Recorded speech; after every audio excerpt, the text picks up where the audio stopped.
how you get everything rolling. So if William's able to establish Chimecho early, denying any Zoroarks hitting the field, he can build his own board of Malamars, get that Onix ready to rumble, and then simply move out of the Chimecho and be fully set up before Pedro. Yeah, absolutely. And that's going to be very important, especially with the coin flip, because obviously if he's able to sort of go first and do the Chimecho's attack before a single Zoroark can be played, then that's going to put him in very good stead. We did see that he priced 3 Psychic Energy in a Shining Arceus, so perhaps not ideal, because that means he'll be able to see less energy early, but as long as he can find one for Chimecho, it should be okay. And Pedro prizing his Max Potion, which is definitely a little bit awkward for him, as long as William does go for a spreading approach. Who knows whether he's going to try and go for a Chimecho route alongside an aggressive Onix, or if he's going to go for a spreading approach. Looks like he's led a Tapu Koko. That's going to be a really easy way for him to get into Chimecho if he wishes, as he does go first here and find himself a Nest Ball. Yes, indeed he does. So, and they go with that. They're going to look through his deck just to see what he has access to. Then he will find that he's perhaps access to less psychic energies than he would have liked. Man, he's got himself already a couple Malamars in his hand. He's got himself a Lily and an energy attachment. I think he's just going to go for a Nest Ball here, trying to develop some Inkays, or he's just going to make the statement straight away. Yeah. Chimecho's the boy. Yeah, I'm going to throw this Chimecho down. I'm going to stop you from being able to put out any Zoroarks, any Makagos, then I'm going to make you have a really, really bad day whilst I can set up my Onix to knock out your Zoroarks in one hit when they do eventually hit the field. And we saw how effective this Chimecho was. Daniel Altavia's winning list in Memphis was, partly thanks to this Bell of Silence Chimecho, just denying lots of Zoroarks hitting the field and really, flip-flopping that awkward matchup into one that's, quite favourable. And having led this Tapu Koko, he's going to have no trouble going for this Bell of Silence on turn 2. So going first has been excellent. He's even able to Mysterious Treasure away a Giratina, which is a free discard for him in this case. And he's going to keep being able to develop his board here. Definitely, and just to make it absolutely clear, the names are currently the wrong way around. We're working on getting no switch. It is William on the left and Pedro on the right. So here we see this Mysterious Treasure. You can see he's already eyeing up that Onix. It's obviously not able to get it this turn with the treasure, but he may be sorting himself out for the following turn. He's just going to get that Tapu Lele GX, probably to the hand if he's just going to start shuffling up his deck, but it gives him the options for the future turns. Yeah, it certainly does. Now, there goes the Tapu Lele coming down, and it'll be interesting to see what he wonder tags for here. He can just pass this turn. There's no reason really to play it down. It would just allow Pedro to go for a Gust Effect and force him to pay retreat. So he's got the option to do whatever he wants next turn, but right now he's got everything he needs. Just the Chimecho doing Bell of Silence can buy him so much time. Yeah, it really can. It's just the one shame, the reason why I would have thought maybe he would decide to go for a supporter is that there are no Inkays on the field, and although it's not the end of the world because he has got that Chimecho to buy himself a few more turns, he probably would have liked to see at least one just to get everything his other attackers going. Yeah, that's certainly the case, as we do see Pedro open out here with that Tapu Lele going for the Wonder Tag. Oftentimes it's going to rely on using Energy Drive to get through this Chimecho. It's a combination of Ram and Energy Drive. It's a very awkward way around this Chimecho, but at least he's able to develop the Tapu Lele before the Bell of Silence comes into effect. Yeah, definitely. And it's... I mean, actually, if he just goes for the Guzma here, he could just KO the Chimecho straight away. I believe it's got 60 HP, hasn't it? It's got 70. It's got 70. Oh my goodness, wow. Okay. We don't know, does he have double Colorless Energy in his hand as well? I didn't see one. Actually, there were a few in his deck, but it looks like he's just going to go for the Cynthia. I got that Cynthia. I mean, usually the story is get my Zaruas and I'm happy, but that's not the case here because he's staring down a Chimecho, so the thing he's looking for really is energy cards. Yeah, he want the energy not only to commit to the Tapu Lele, but also to retreat the Zoroark if he's unable to find a Guzma.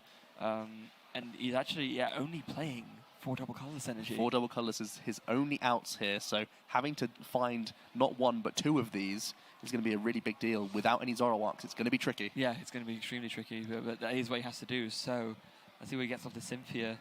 3, 6. This is going to be huge. If he can find 1 double Colorless, he can commit it to the Zorua to start ramming and also give himself the out to pay retreat if he needs to. Also, finding any hammers along the way could be nice. We know that William does already have other energy in the back ready to go, but it's something that he wants to try and see. But he does find double Colors, doesn't commit it though. That's interesting. But you could have even made an argument to commit it to the Tapu Lele, because then next turn you could have attached the second one, actually taking the KO outright, but actually not opting to attach it at all. perhaps fearing an enhanced hammer. Yeah, potentially that's the case, but it is going to be a little bit slow for him. It's going to be a long way to deal with this 70 hit point Chimecho, and that's exactly why William has teched it into his list, and it's going to be paying dividends here as he continues to build his own board. You know, that slow start would otherwise look horrendous against a Zoroark deck, but he's been able to get away with it because this Bell of Silence is going to buy him so much time. Yeah, it is, and now he's been able to find he's got another search card, so he can find another NK and start, setting them up so that he can do psychic recharges and do powering up the Onyx quickly to take the KOs on the Zoroarks when the Bell of Silences eventually stop. And he made the safe play of searching out that Tapu Lele last turn, so he's going to be able to develop even more here. He does have a couple Malamar in his hand, so he could even just go for an even slower approach if he wants to recycle. But no, he is going to go ahead and grab himself that Tapu Lele, and he's going to shuffle his hand in and get a fresh 6 here. Absolutely fantastic stuff from William, as now from that undoubtedly he'll be able to find even more attackers, find even more Inkays, and just finish on a Bell of Silence and really make Pedro have a bad day. This is exactly what he needs to do. He needs to develop multiple Malamars before Pedro has any response, because oftentimes it's down to the Zoroark player to stop lots of Malamars coming into play, because then it stops the powerful turns from happening. It stops a big Necrozma GX coming out and doing a huge amount of damage. It stops Onyx jumping onto the field and getting big knockouts. So William finding another Inkay here, the ideal turn, as he's able to retreat that Tapu Koko freely, use Bell of Silence, no damage counters of course because of resistance, and Pedro's just got the awkward state. He's just looking at that one double colorless and thinking, man, it's ram time, I think. Yeah, it's not the ideal place to be, but it might be the only thing going. And of course, if he does do the ram once, then that would be he will to follow up with another double colorless on Tapu Lele to finish off the Chimecho with an energy drive. But he does kind of have to just consider what the best approach here is, and he actually just does commit to the double colorless to the Tapu Lele straight away. Committing to the bench is interesting. He doesn't have any Guzma effect or anything like that, so it's kind of buying William even more time. The only awkward thing is if you commit the double colorless energy to the Zorua and start doing, 20 damage rams, it's still not a lot of pressure, and William, can simply pay retreat out of the Chimecho with that one retreat cost and just go into another attacker. So he's trying to plant the energy where it's a little bit safer for longevity. Yeah. But the other problem, of course, being if he wants to use Guzma to switch into the Tapu Lele, then he has to bring up something else on William's bench as well. So you can't Guzma and hit the Chimecho in the same turn if it stays active. William again with more search cards here, eyeing up that Onyx, but he's also actually just going to go for a Necrozma GX with the netball here. He's really trying to make some big plays early on. Yeah, he really is. Of course, that Necrozma GX having that extremely powerful prismatic burst attack, doing 10 plus 60 more damage for each psychic energy you discard off of it. So given that you normally just attach free psychic to it, you're normally doing 190 with it.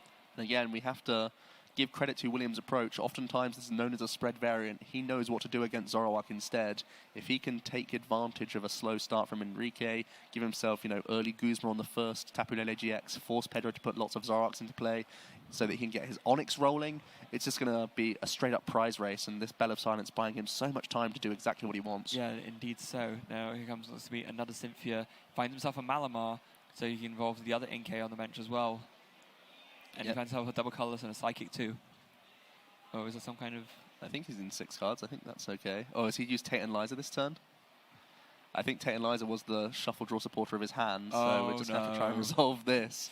They know he hasn't shuffled his hand at all, so they know which card should be, revealed and put back. Yeah. If anything, it's just that's the only real stumbling block for William. He was doing so well with his board state. He didn't need to do much else here. No. He was content just putting another Malamar onto the board, and he has the luxury of time here. Just a little slip up where you're so used to using Cynthia. I think he only plays 1 copy of Tate and Liza. And it just so happens that he's found the extra card here, so the judges are just going to try and resolve this. But in terms of what Williams' progression is like, I think it's very strong. The Bell of Silence putting in so much work here. Such an amazing tech card for a matchup like this. Yeah, because you can just really just block out your opponent from being able to do that deck strategy. Without Zoroark, there's no Writer's Beatings, there's no trades, there's no drawing more cards, there's no finding all of your trainers that you use to control the game state and to disrupt your opponent. So instead, like you said earlier, it just makes your deck a lot more clunky, especially because you tend to skimp out on draw supporters in order to make use of this kind of engine. That's exactly right. So having this one tech card, the Chimecho, means that if you go first against Zoroark players, you've got a really good shot of taking a win against them. He's already got great type coverage against Buzzwell variants. His placement looks amazing in this tournament if he can continue to use this Chimecho effectively and make sure that he can take prizes on, whenever he's taking a knockout in this matchup, he wants it to always be on 2 prize Pokemon so that he can just simply attack 3 times and take huge KOs. Yeah, exactly. He can just be completely patient about it. Just keep using Bell of Silence until he's ready with his attacker to just drop the Onix down in 1 turn, wait for Pedro to evolve up into the Zoroark, which he will have to do. He can't just use Zoras for the whole game, and then when that point comes down, so he slams down the Onix, attaches all the energy to it, and takes a 1-hit knockout. So judges still are going over this. It's going to be a tricky one, of course. High stakes at this point in the tournament. It's a large tournament. We've got to make sure that everyone's clear about what to, so everyone's clear on the rulings and everyone's fully informed of what they're going to do here. Head judge is just coming over and making sure everything's clarified. Yeah, absolutely. Just head judge on stage right now just to make sure that this ruling is resolved appropriately, just having a little bit of a discussion there. So, I mean, if it's resolved anywhere, like my own experience with it in the past, I imagine one of the cards would just get shuffled back into the deck, and then there might be some kind of prize penalty. We don't have a confirmation of that yet, but that's kind of we're just gonna wait to see what the actual final ruling was. One of the good things with William is he didn't touch his hand after drawing those 6. The judge called it very swiftly. We know that the double colorless energy was the 6th card that he drew. Here you can see the judge now revealing it, and also. It looks like it might be a shuffle. It might be placed on the deck. It looks like they're shuffling that. That is the new ruling. So it used to be that it was just placed back on top of the deck. Now it is shuffled back in. So William can continue with his turn here, and he is going to put that second Malamar into play and use Bell of Silence to end his turn.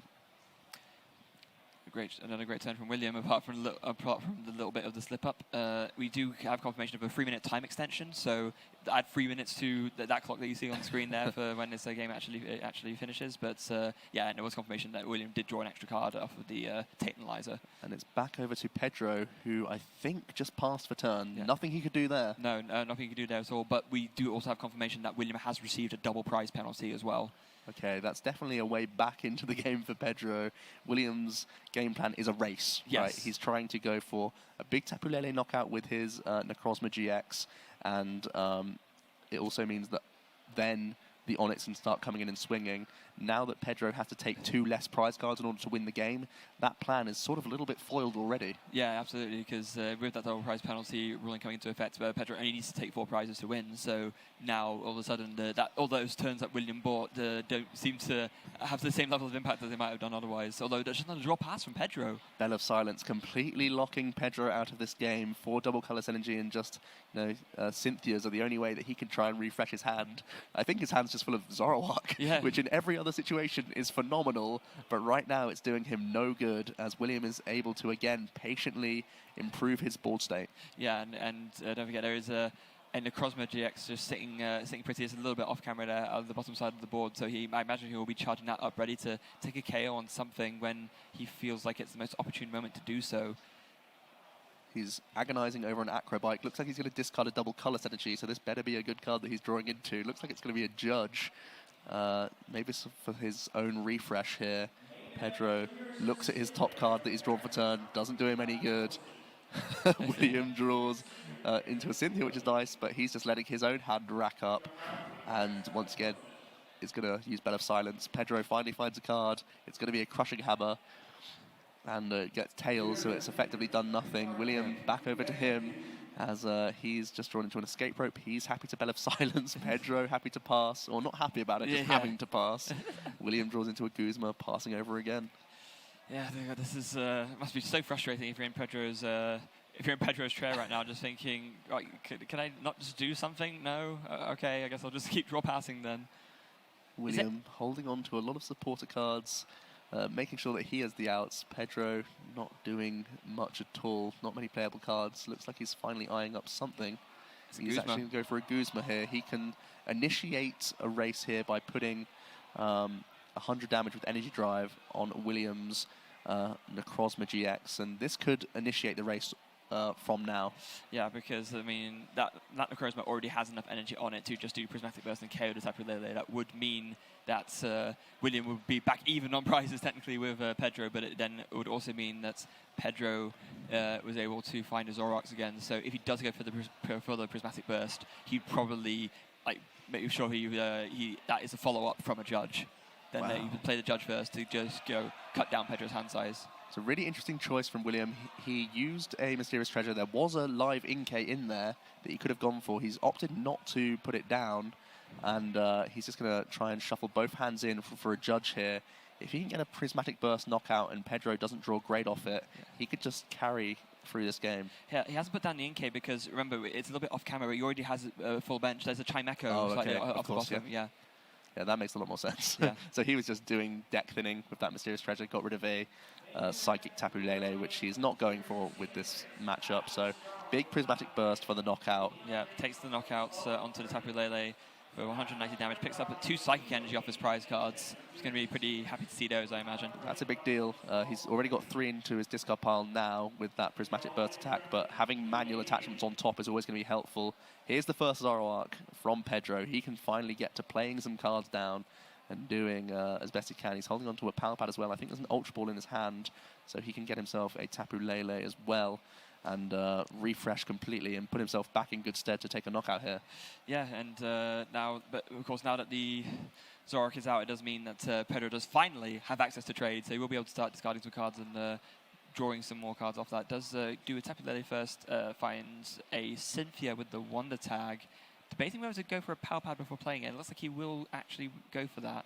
Yeah, he's going to put back in a Cynthia and I believe a Guzma. That was the other supporter that he's played already so far before using his own Cynthia. Those are targets that he doesn't really want to draw into because he wants to find double color synergy exactly this turn. So a little bit interesting on that side, but perhaps he's concerned about a future Bell of Silence coming down because that would be definitely an awkward thing for him, because if ever that comes back into effect and he's only got, one Zoroark into play, it's going to be very awkward for him all over again, and William can sort of continue that lock. So we are seeing Pedro drawing 6. He still has his trade available. So if he can find double colorless and a few more Zoroarks, he's going to be pretty happy. Yeah, double colors especially, because then he can just take the knockout onto the Necrozma GX, and then at that point it will force William to find that Onyx, which shouldn't be too hard. I know he had it in his hand at one point, but he played the... Did he draw off the Judge, actually? The Onyx. Did he draw the Onyx off the Judge? I'm not sure. I haven't really seen William's hand after that. But here come the Zoroarks. He's used his first trade. He's got 2 more available to him. He's got a lower Muck, which he can happily get rid of. That's always a card for a different matchup. So you can simply trade that away in this one. Finds himself double colorless energy is huge. That is exactly what he needs to see. So double colors means he will be able to do Bright Speed for a knockout onto the Necrozma, and he's actually going to be only 2 prizes away from winning the game by doing that. That's going to be incredible for him. He's looking at a Great Ball here, not able to find a Magcargo, which would have been, icing on the cake here. He's done so well off of this Judge, got into 3 Zoroarks, got a double colorless energy, and he's in really good shape. There's the Chimecho on the board still, just helping us out a little bit there. Yeah, there we go. We're going to be able to actually see it now. Yeah, wow, amazing turn for Pedro still. Just finding that double colorless means that he's already potentially in a game-winning situation, which is a bit crazy, but that's the impact of prize funds he can have. And sadly, some of these things happen. It just in the heat of the moment, you just make that mistake, and it can cost you in the worst possible way. He's also eyeing up Counter Catcher. It's not live, so this double colors has to be what he wants to go for. There are a couple Malamars which are tempting, but here comes the double colorless energy. And man, his hand is strong at this point as well. He's even got Acerolo as a potential backup move here. Yeah, and asking how many cards are in the hand, and before just taking the knockout. 2 prizes for Pedro, 2 prizes away from winning the game. Action back onto William. What can he do here to try and seal this? If Pedro only had 4 prizes left, it would be absolutely fine. But as it stands currently, I don't know what he can do, because there's a Tapu Lele there sitting pretty. It wouldn't take that much effort for Pedro to KO it.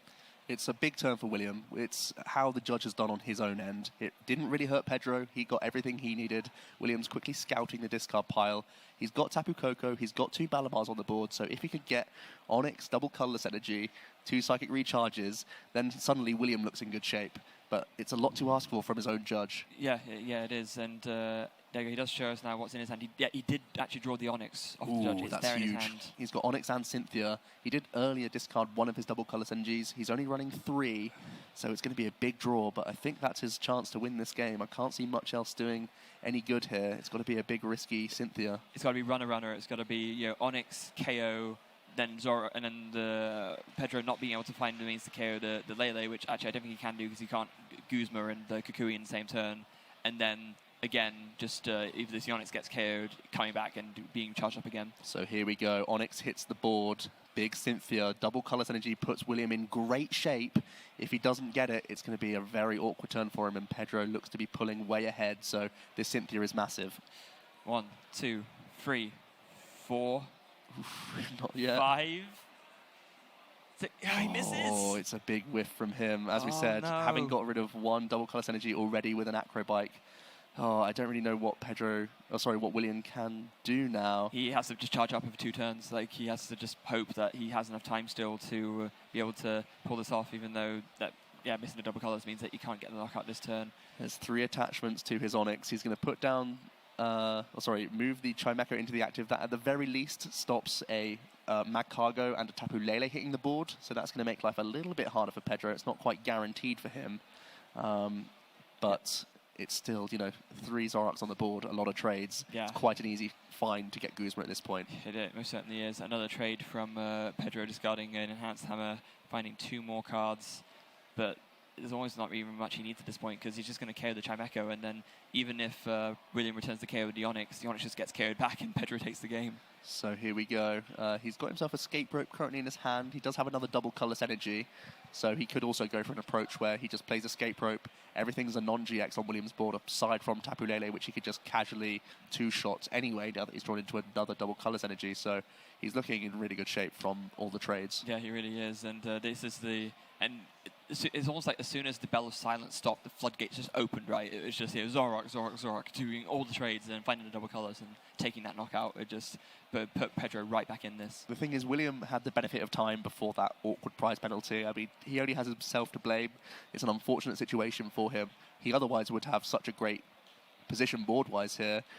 With so many non-GXs on the field, he would have had time to build up Onyx and maybe even a second across my GX, who knows. Yeah. But it's just that big old prize penalty has really hurt him here and allowed Pedro to race ahead after the Bell of Silence finally finished. Yeah, that's absolutely the case. And now there's 2 Zoroarks ready to go as well, both of which can just take down that Onyx fairly easily. And I'm not even sure I don't believe William's playing Enhanced Hammer or anything like that. So if he was, maybe he could try and disrupt Pedro a little bit and stop him from being able to have the guaranteed follow-up attack. But if not, he's not playing Enhanced Hammer, so that's just not... William concedes. He knows that Pedro, even if he could take a knockout with Onyx, it's so easy for him to get an easy response that he's going to have to scoop it up here. Buy himself time. He does still have just over 30 minutes to try and make a comeback here. He'll be able to get to go first again, and we'll see if Bell of Silence can once again do the trick, because it was definitely helping him a lot in that first game. Yeah, it was.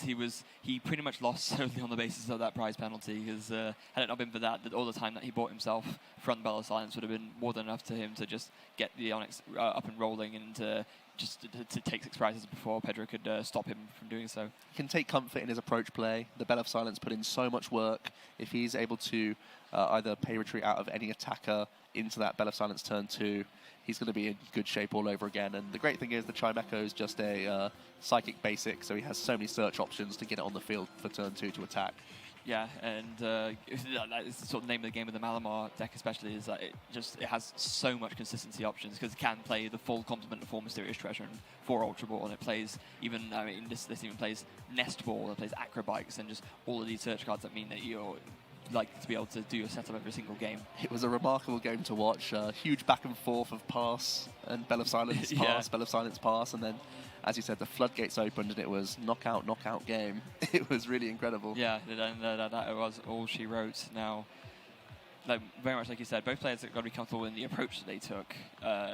Now they just got to... William just has to make sure to draw 5 instead of 6 if he plays the Tate of Lysa again. That's his key to winning the game. Another big deal was how brutal that judge was in terms of it worked against William way more than it helped him. That's kind of the risk. Drawing 4 cards, the Zoroark deck is so consistent that 1 hit the field, then 3 hit the field. Yeah. And he was able to completely get his setup going, even with just 5 cards to work with, whereas William doesn't have an inherent draw engine. Those 4 cards really did hurt him in the end. Yeah, absolutely. Any Zoroark deck will just automatically be less vulnerable to judge, because if you do find just one Zoroark is out, you're already feeling so much more comfortable in being able to find your way out of that lower hand size. Looks like we're going to see a mulligan here from Pedro. Going to be an extra draw for William before he's even able to start his turn here. But as you said, that's the route he needs to take. Bell of Silence going to buy him time, build up that Malamar board, get Onyx rolling, get that Necrozma GX, especially if Pedro once again puts a Tapu Lele on the board.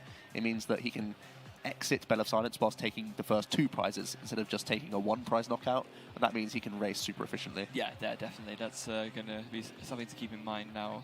Let's see, is there going to be another... Does he find a basic this time? He's drawing his opening 7, and we do see just AJ there, just reminding the players just sort of where the best place the Pokemon so that they actually do end up on the camera view. They're doing us a big favour, making sure that everything is in camera shot for us so that we can see everything and see all the action. That's always what we're trying to deliver here for ourselves, and as well, of course, for your benefit, so that we know exactly what's going on. Yeah, AJ, of course, probably a familiar face for those of you watching back home. He was, of course, one of the commentators for the last Latin American International Championships, and so it's really great to see him here again, doing his perhaps more usual judging role.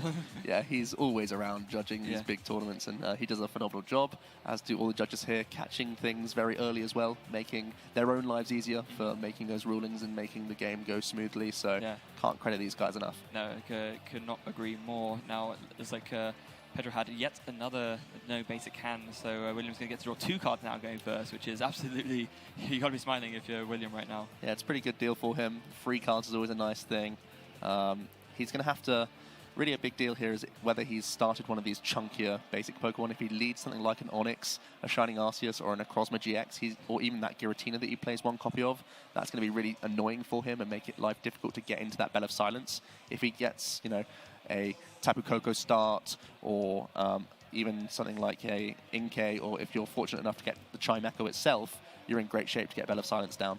Yeah, prize-wise for both players. Oh, one of the double colorless is prized for Pedro is not great news, because given that those are the only 4 energies that he plays, and meanwhile Williams' prizes looked a lot better, generally speaking, much more of a spread of things that was a lot easier to deal with. And William wow, his hand is absolutely stacked here. So many ball search cards, a Lily hiding in there as well. He has energy for the turn, which he'll probably have to commit to the active, so that he can guarantee like payment of retreat and get a Chimecho rolling next turn. I think William disagrees. Oh boy. I mean, he also has a double colorless energy in his hand as well, so he could commit an attachment there and just pay retreat out of the Inkay if he wants to, but he definitely wants to use Bell of Silence on turn 2. We know that for a fact, so committing 1 attachment this turn is going to be important.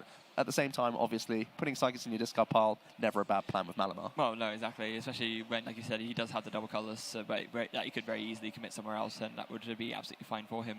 But it'll be interesting to see what he actually opts to go for here. I don't believe, the Chimecho is in his deck. I didn't see it in his prizes, but he's just having a look through to make sure that he knows what is in there. It's got to be the Chimecho. Yeah. It's what he directly went for in his first search, game 1.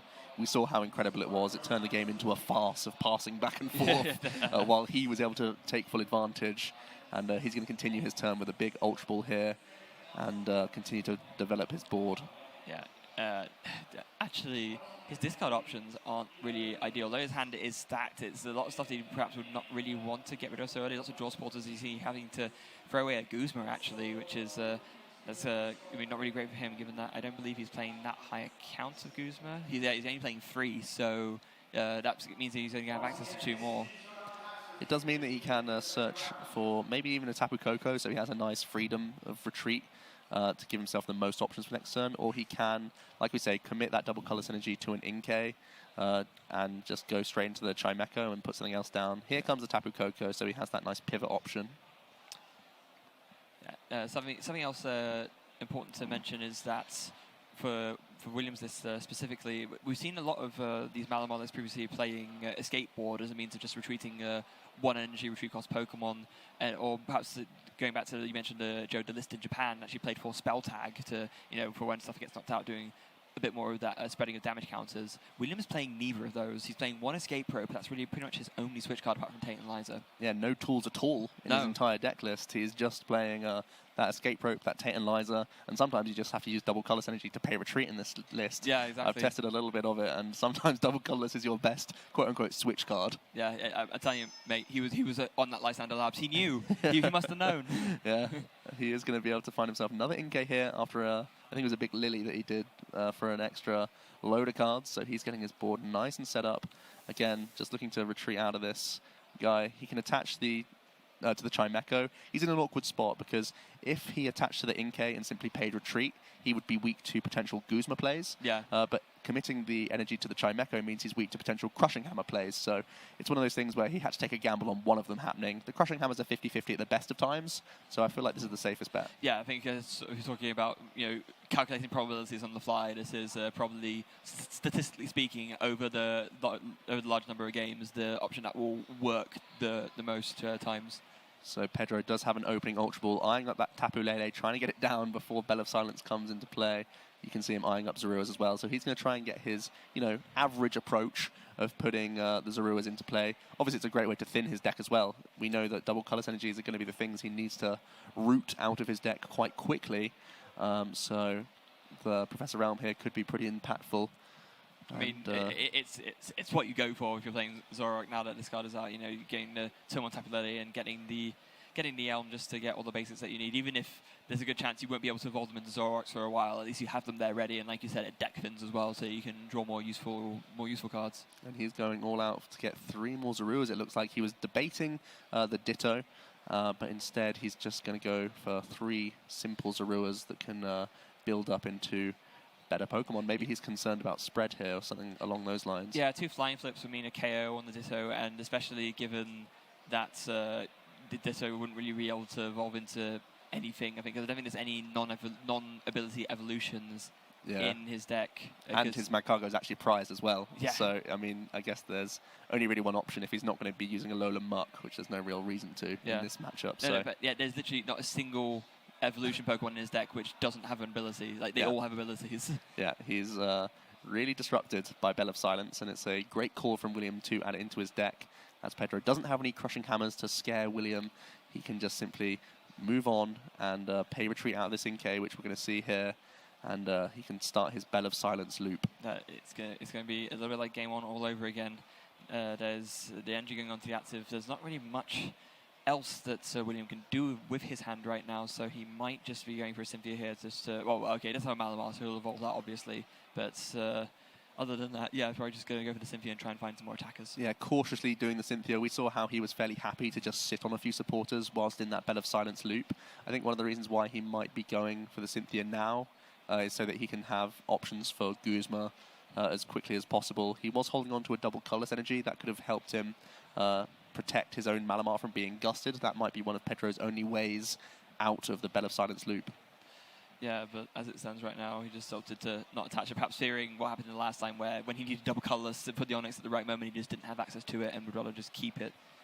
Finds himself another Nest Ball, which is a nice pickup as well. If he wants to develop more Inkays or once again try and start threatening that Necrozma GX early on.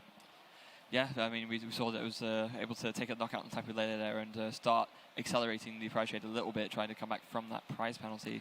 But it does look like that he's just going to leave it for now, just decide to use the Nest Ball when he actually needs to get a thing he needs specifically, especially because if Chimecho gets KO'd, then William can just bring up the Tapu Koko and then decide what to retreat into after from when getting the thing from the Nest Ball. So William finishing his turn with that Bell of Silence. So disruptive, so awkward for Pedro, who's currently not got any energies in his hand, I believe. So that's definitely something to keep an eye out for. He was fortunate enough to get one off of a Cynthia last game. Is he going to be able to again here as he does reach over? And he is once again going to try and find one of these double colorless. No one's prized, so the odds are a little bit against him. Well, but either way, it's what he's got to do. And again, if he does find one, it'll be interesting to see what decision he opts for in terms of attaching to the active or attaching to the Tapu Lele, which one he thinks will actually work out better for him. Well, you got to think he would try and do the same again. He wanted to just make sure he could energy drive last time. Doesn't find any double colorless energies at all here, so he's just going to have to pass as William can start building his board if he wants to. Yeah. He didn't want to use Nest Ball last turn, which kind of leads me to believe he wouldn't be going for an Inkay. It means that he can just get himself in a Necrozma GX this turn and start using manual attachments as well as some Psychic Recharges to get that rolling. Yeah. Now, interestingly enough, one card which is kind of the biggest new addition that the Malamar deck gained, which William is playing but he hasn't dropped it this match, is that Giratina that we saw in his deck. Not really that great in this matchup, considering it doesn't really... It has a hard time even doing two-shot on a Zoroark. It can just about get there because it can do 110 twice, but really not what you want to be going for most of the time. And actually, interestingly, he does go for the Inkay instead of the Necrozma. Yeah, going to grab Inkay. I mean, it's not a bad thing for him. It's just interesting that he chose not to do it last turn if he was going to commit to an Inkay, but looks like he's going to just do a Cynthia here before committing any energy cards or anything like that. So pretty interesting. The thing is, he has the benefit of time. There's no threat coming down from Pedro anytime soon. Never even saw a single DCE, so William can just try and get as many Inkays down on the board as possible. And as we saw last game, he couldn't get that Onyx working because he only had 2 Malamars in play. Yeah. So now having this third Inkay does give him that little buffer. Yeah. In terms of time, though, it is a double-edged sword because he does have all the time in this game specifically to build up his board and to make sure that he can set himself up to win. But the longer he takes, the more that round timer is ticking down. And of course, given that he is already 1 game down, he needs to make sure that he doesn't end up building up so slowly that he actually doesn't have time to finish out a game 3. Definitely true. So William, not wanting to play any other cards, just go for a Bell of Silence here. Pedro, does he have anything? He can use a Professor Elm just to thin some cards out of his deck. He could put down the Slugma if he wants to, but it's not going to be evolving into a Macargo anytime soon. No, it won't. But he's just trying to thin cards out of his deck at this point. And there seems to be another kind of discussion going on with the judges. So you see someone's raised their hand over there. Yeah, I'm not sure why. No. I mean, it feels like the Bell of Silence was announced, and that's all going to be good. Oh, it looks like there's some cards that actually fell off the table there. It might be William's discard pile that fell down. Oh no! I think it's okay. Yeah, it looked like it was cards just on the floor there, but it looks like everything was picked up and sorted by the judge, who's just crouching down now and scouting the area. Yeah. Fortunately, we've got a beautiful green sort of AstroTurf scenery for the Pokemon Stadium as our stage here, so it's quite easy to spot some of these cards. Yeah. Also, for those of you at home watching, perhaps don't get quite the full experience of the venue, we actually have we're currently sitting. We can see all the crowd from where we're standing, and we have actually a good view from the match as well as on our screens. So physically, we can actually see what's going on over there. So it's actually quite a nice viewpoint we've got here. So Pedro is going to grab himself just that 1 Ditto Prism Star from the Professor Elm. He's not even able to play it down onto the board because of the Bell of Silence, but it does thin 1 card from his deck, and he's going to send it over to William once again. Yeah, another pass after the Professor Elm's lecture, but yeah, William still not quite sure if he wants to switch gears just yet. He does opt to just play another Cynthia for now. The only thing here is that he's using Cynthia after Cynthia. It might hurt him a little bit later on in the game because he's used so many supporter cards. I liked his patient approach last time by just letting his hand accumulate naturally. Yeah. Because now he's, only got Lilies to finish him out of the game here, but he wants to get this Necrozma. That's kind of what he's looking for this turn because he wants to start getting value from his Malamars. Yeah, it's just interesting though because if he wants to get Necrozma, he could have done it with that Nest Ball earlier, but maybe thinking or realizing he would like to have a third Inkay as well, because obviously in the ideal situation you can do Psychic Recharge 3 times onto Necrozma and start taking knockouts that way. There goes the Malamar onto the Inkay that was benched, but looks like, again, no usage of the Mysterious Treasure he drew. Yeah, Bell of Silence straight away. He'll only want to use the Mysterious Treasure once he's able to find a Guzma in his hand, so it feels like the accumulation is going to start cracking on. Time is on Pedro's side, though. He actually doesn't need to be doing anything to be winning the game right now, which is quite incredible for him. Obviously, William's hand is going to start accumulating. As soon as he finds himself that Guzma, you've got to think that he's going to start trying to find that Necrozma GX. Yeah, so Guzma into the Tapu Lele just to take the first big prize of the game. And it's a little bit unfortunate for William because he does have the Tapu Lele in his hand, which he used to search for the Guzma, but then, of course, he wouldn't have the bench space for the Necrozma, so he can't really go for that. Pedro looking at his hand, not much help anywhere. Debating putting down a Stadium. It would increase his RAM damage to 30, but that's not too big of a deal unless there's some sort of Kukui math involved, or he could then move into an Energy Drive, but there's no sight of any double colorless energies just yet. No, there's not. Now, Although William did actually just draw his own double colored energy for the turn. Could it maybe be a consideration to flying flip here? It would stop the. It would mean that the Zoroarks could come out, but then after 2 flying flips, it could make it easier for Necrozmas to KO the Zoroarks as well. And he's he's doing something. Why flying flip when you can do ultimate arrow for 3 damage on each of your opponent's Pokemon? So William not content to sit around and just let the game or the clock slip away from him. He's going to try and put some pressure on with his Shining Arceus here, breaking the Bell of Silence loop and going for 3 counters on each of Pedro's Pokemon, breaking the Bell of Silence lock and allowing Pedro to potentially build up his board. But William's just hoping that these damage counters are influential enough to put things in range. Yeah, well, it could potentially work out really nicely for him because, if none of these none of these Zoras are able to evolve, then another Ultimate Arrow means that he's taking a lot of prizes. But Pedro's been patient. He's been and when he's playing no cards, you know that he's got nothing but abilities going on there. So he is holding on to Enhanced Hammer as well, which is pretty nice for him. He can start threatening the Shining Arceus if he wants to, but it looks like he's going to discard them because he does actually have the Stadium already in play. So if he can just find himself a double Colorless Energy, he can deal with the Shining Arceus all in one go. So that's going to be the more aggressive route he goes for as he Ultra Balls those away, looking for more Zoroark so he can get into that double Colorless Energy. Yeah, the Ultimate Arrow perhaps not being done at exactly the right time as now all these Zoroarks have evolved up and even they've all been taking 30 damage. So now even with the 30 damage that has been done, because of the Psychic Resistance, the Necrozma can't one-hit KO them, so because it would be 10 short after the -20 from Resistance. So it's still kind of an Onyx strategy that William will have to pursue here. So Pedro shuffling up his hand before doing all these crazy trades. As you mentioned, the Stadium's in play. Oh, he actually does have double Colorless Energy, so he's got everything he needs here. Except he plays a Symphony. Oh no, he's trading it away. Okay. I was gobsmacked there, but yeah, it is a trade into another trade. He's got everything he needs already, so that's going to be good. Yeah, I think my heart skipped a beat there. It's like, no, what are you doing? He's got Crushing Hammer as well. He doesn't really need to play any of these cards. He's just going to trade it away once again. Got himself Kukui as well for some future turns. There's the Stadium. Well, he does need one more bench Pokemon. He's got the Ditto in his hand. Oh, okay. The earlier Elm. Yeah. He's going to have a quick scout of the discard pile. William does have 3 Malamars on the board, so it's always good to keep track of how many Psychic Energies are hitting the discard. There's already one in there, and knocking out the Shining Arceus, which Pedro's got to do, is going to put even more into the discard pile.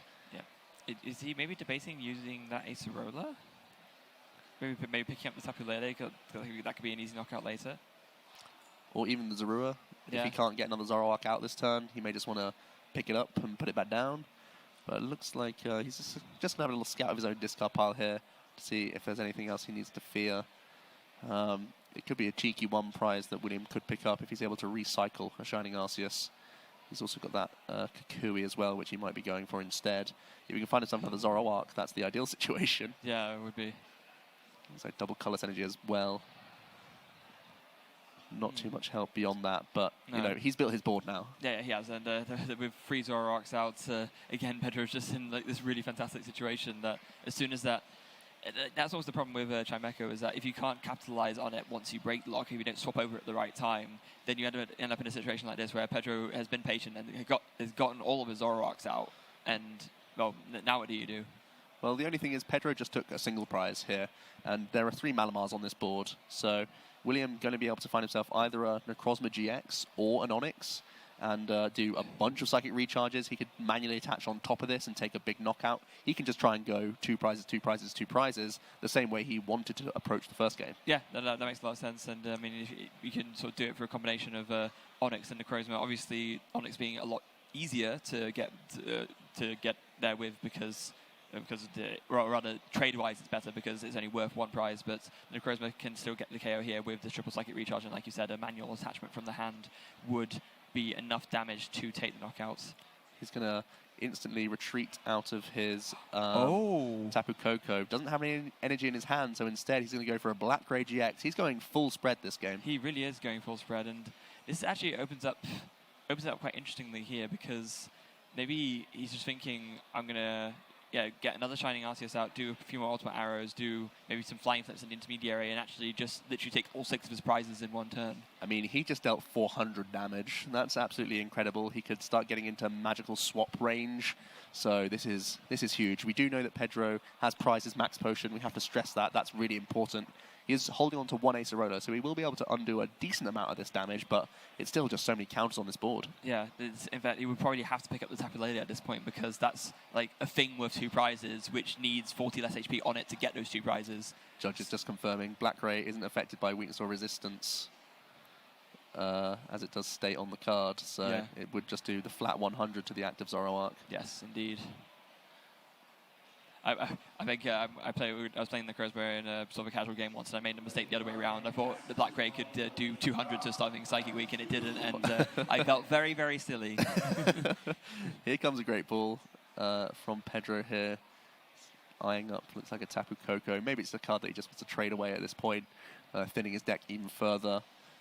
He can't reach into that max potion as it is prized, but he's got to be a little concerned about the amount of damage counters that's on his field. Yeah, he needs to really play that Acerola this turn. And I'm actually just trying to, going back to school here, I'm trying to do some maths here to see that even if he does pick up the Tapu Lele, will there still be enough damage to take 6 prizes on? Because we've got sort of 60 from the Zora and then another 120 from the Oranguru. That's 2 there for 180 HP. I don't think there's enough after that to KO 2 Zoroarks as well. Yeah, so he's got 130 on each Zoroark, so we're on 390, 420 with the Zorua with 30 damage on it as well. So he's got to, 100%, he's got to pick up at least a Zoroark or a Tapu Lele. It's a lot of damage that William can play around with, but I don't think it's enough to get a 6 prize sweep. No. Maybe it's a little easier if the Zorua stays unevolved this turn. Yes, it will be, because then that would be 60 HP on the Zora plus 120 on the Oranguru. That's like an EX worth 180 HP essentially. It's it's easier than Tapu Lele to take 2 prizes on. So. Yeah. But no, it's 10 more.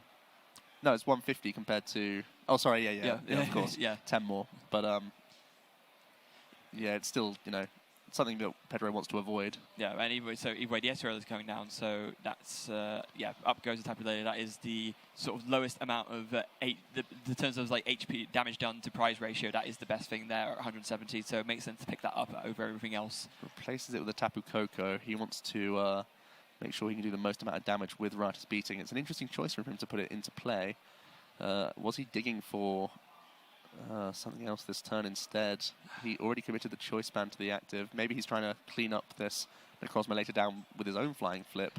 Potentially, yeah. I think the other thing that doesn't work out so nicely for Williams specifically is that because his bench is full, he can't do some kind of play where he puts down another Arceus and tries to go for another Ultimate Arrow to do 30 everywhere. If he wanted to do more spread damage, he'd have to go for a flying flip.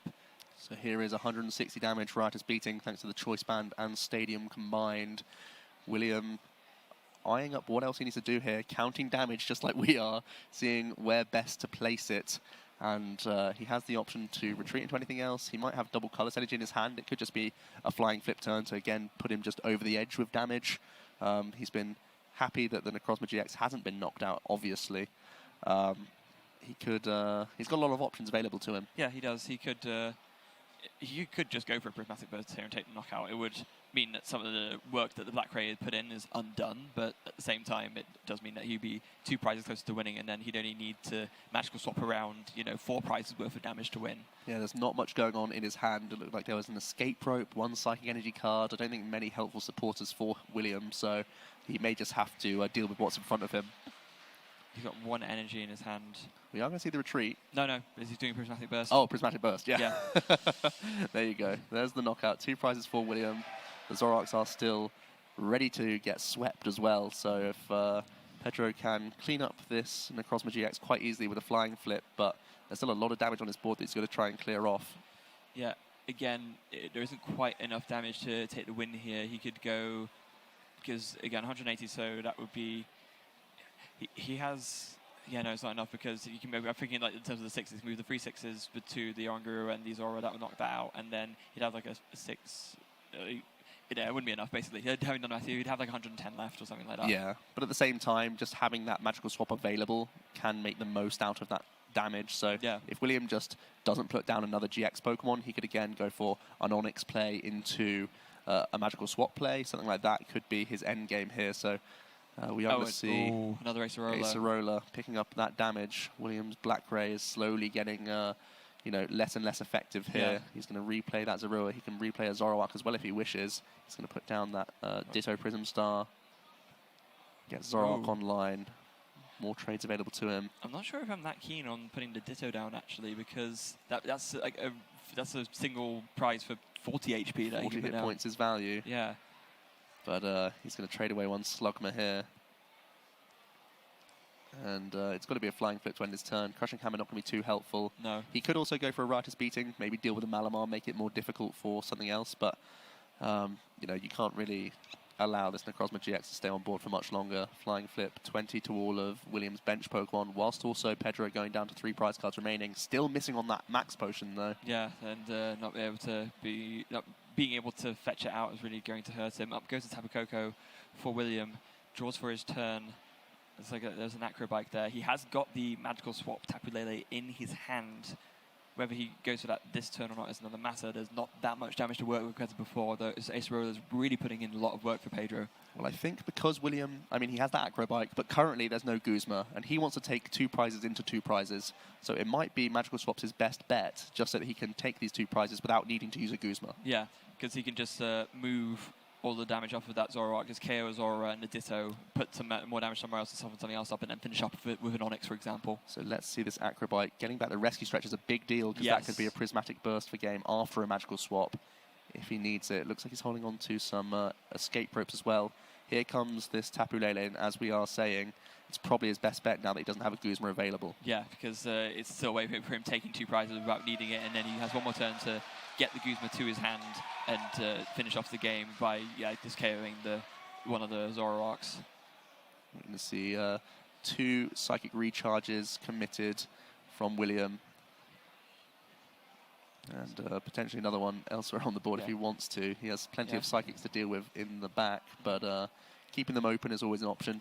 You only need the 2 to use Magical Swap here. So he has 160 damage to work with right now here. So obviously he's going to KO the Ditto and the Zora. He has 6 sort of leftover damage, and this is going to be what he has to decide where this is best placed. I think you want to make sure Zoroark's in range of a 3 energy Prismatic Burst. I think that's the most important thing. And that's exactly what he's done. And he's also just going to put 2 on the other Zoroark. Yeah, so that one Zoroark is now in range of a Prismatic Burst 3 energy. Yeah, definitely a smart move from William. Playing his game plan as best as possible, getting to see that Magical Swap. Not quite for the full value, as Pedro has done well to use Acerola 2 turns in a row to undo, a lot of that damage. But still making it work for him, as he doesn't currently have Guzma in hand, working towards a big finish with an Onix or a Prismatic Burst. Yeah, here comes Rescue Stretcher from Pedro. Going to grab himself another Zora. Oh, actually, no, he's going to shuffle stuff back in. So shuffling in 2 Zoras and a Zoroark. Yeah, it's an interesting one. He's getting to the late game stages. I'm not sure how many more Zoroarks he can get into play. If he could get another Zorua down this turn, it wouldn't be the worst thing in the world. But it feels interesting to do that before trading. Yeah, it does. His hand size is absolutely monstrous as well at this point. Okay. William does have a Judge available to him, but it feels like he's going to be looking to Guzma to end his game here. So looks like he's just going to be sat on an absolutely huge hand. Yeah. It's what do you do when you have that many cards in that hand? In your hand, rather. Sometimes it can be a little bit overwhelming. So you think, I have so many options. Where do I even go from here? Crushing Hammers, like we already mentioned, not the most useful right now, given that obviously the Malamars can just get back the energies with Psychic Recharge. Although it would mean that it would make it perhaps a bit more awkward for William to retreat. Say, for example, if he was able to get 2 Crushing Hammer heads, then he would have to attach from hand to retreat the Tapu Lele. Yeah, that wouldn't be a bad thing. For me, I'd like to see him go for a Guzma on a Malamar. Exactly like that. He's actually going to, he's going to do that indeed. Gets that Tapu Koko back into the active. He's just saying, well, William, you don't have any big one-hit KO Pokemon on your board, so I guess I'm just going to try and slow you down and go for some Flying Flips to buy myself some time. Yeah, no, this is really, really clever because he knows that time is on his side, essentially, so he can afford to play a slower game and just sort of stop William from taking prizes rather than him actually just taking the free prizes himself to win. he's also going to go ahead, grab that Ultra Ball. He's just recycled some Zorua and Zoroark, so that's exactly what he's going to go ahead and grab. Give himself even more control over the game as his deck size is dwindling, but it just gives him access in case William does go for any of those judge shenanigans, which we've seen him do in that first game. So he's protecting himself for every eventuality at this point. And he actually just trades the Zorua away. It's not a bad... I'm not really sure what he's digging for at this point, but, I mean... He might not be digging it. Maybe he's just concerned about putting down too much other stuff that following a few more flying flips and magical swaps could result in him losing. Yeah, I guess if he's not going for Ritus beating this turn, and he's, content with his hand, that there's not much else he needs to do here. But I'm surprised. He had a lot of cards that he could have taken out of his hand that weren't Zorua, so it was an interesting choice just to burn it after just recycling it. Yeah, it's interesting indeed. What's going to be more interesting now from William's side is how he responds to this. I don't believe he has access to Guzma still. I didn't see him drawing... Oh, no, he does actually have access to Guzma. Ooh, he's got the Guzma. It could have been... if everything had gone, straightforwardly for William, and Pedro just happened to knock out the magical swap Tapu Lele, it could have just been game right there and then for him.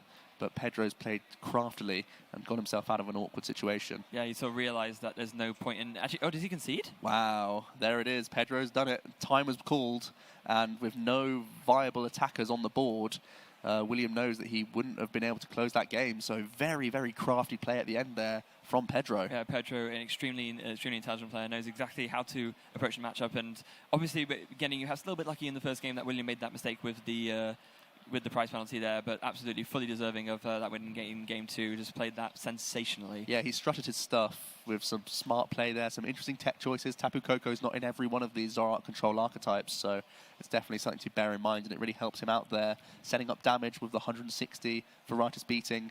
Not many of these Zoroark control decks even play choice band, so he's used his tech cards perfectly. And again, another victory for Zoroark control on our stream this weekend. Not doing the control stuff. He's being a lot more aggressive until the right at the very end there. But that's just down to the Bell of Silence and how William decided to approach the matchup. I really like that tech card. I think going forward for Malamar, Bell of Silence is going to be something that's integral to keep your matchup close against Zoroark builds. So I really